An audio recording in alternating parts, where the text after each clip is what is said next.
mettre mes couilles sur ton front. Je vais mettre mes couilles sur ton front. Tu feras le dindon, tu feras le dindon. Je vais mettre mes couilles sur ton front. Je vais mettre mes couilles sur ton front. Tu feras le dindon, tu feras le dindon.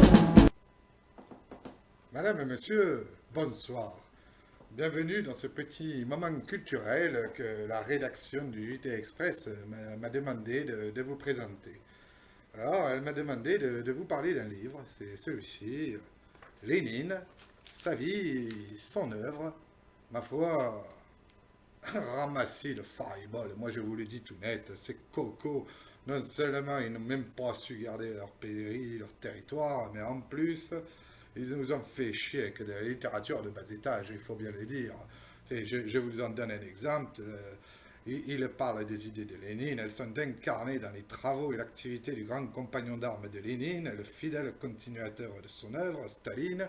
Enfin bref, que des fireballs. Moi, ce qui m'éclate, c'est de voir que ce bouquin, il est encore en vente, alors que depuis déjà des décennies, nous interdisons un best-seller allemand qui date des années 20, et surtout republié dans les années 30, qui a eu un succès phénoménal, sous prétexte qu'il y aurait de mauvaises pensées pour nos enfants.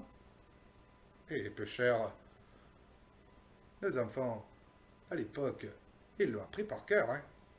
Enfin, nos enfants, c'était nos grands-parents, ou c'était les parents, ou les enfants. Enfin, on est tous l'enfant de quelqu'un, excusez-moi de cette parenthèse.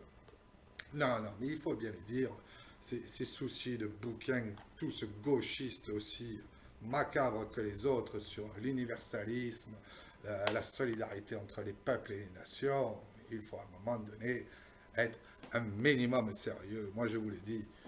Non. Quand on y pense, il tient à chacun d'être responsable et d'aider les autres. Moi, par exemple, je l'ai fait récemment. J'ai accueilli un jeune Sud-Américain ou d'un autre pays de l'Est, je ne saurais pas vraiment dire, son accent n'était pas connu. Ma foi, j'ai bien compris qu'il aurait de grandes difficultés à s'intégrer dans notre pays et dans notre culture, ainsi que nos traditions. Non, je l'ai vu, il balbutiait le français, quelque chose d'innommable. Non, je l'ai pris sous mon aile, et moi je peux vous dire qu'en ce moment, il y est. Il est en train de s'atteler à apprendre le français ainsi que ses cultures et ses traditions, mais à la vitesse grand V. Et moi, je vous le dis, d'ici un mois, ce sera une bête de concours. Ah, là il n'aura pas à rougir de son pédigré, moi je vous le dis. Pitié, s'il vous plaît. Pitié. Je voulais juste rentrer chez moi.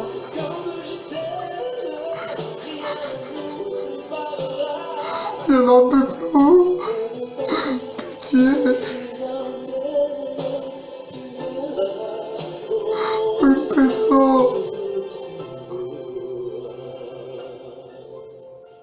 Bref, ce ne sont que des détails, comme dirait l'autre, mais bon. S'il faut tendre la main à quelqu'un, il ne faut pas hésiter à le faire, c'est ce que je dis toujours et c'est ce que je m'efforce de faire dans ma vie quotidienne. Si quelqu'un d'autre avait besoin de mon soutien et qu'il soit sûr et convaincu de mon approbation dans tous ses choix, du moment qu'il réponde évidemment à la culture française.